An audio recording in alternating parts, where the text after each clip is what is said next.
BMW diesel automat din anul 2007. Așa arată. Am și poze cu el fără zăpadă. E înghețat, dar arată foarte bine la interior. Să punem și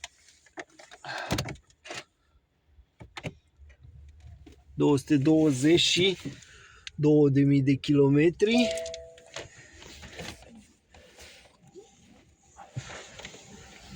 Foarte ok arată scaunul, cutie de viteze automată, geamuri electrice, pilot.